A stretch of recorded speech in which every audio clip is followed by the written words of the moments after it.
قیامت کے دن اس کو دونا عذاب ہوگا اور وہ ذلت و خواری سے ہمیشہ اس میں رہے گا،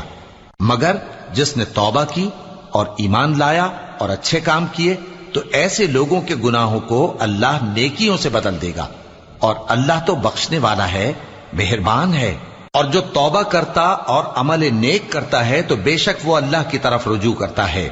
اور وہ جو جھوٹی گواہی نہیں دیتے اور جب ان کو بیہودہ چیزوں کے پاس سے گزرنے کا اتفاق ہو تو شریفانہ انداز سے گزرتے ہیں، اور وہ کہ جب ان کو ان کے پروردگار کی باتیں سمجھائی جاتی ہیں تو ان پر اندھے اور بہرے ہو کر نہیں گرتے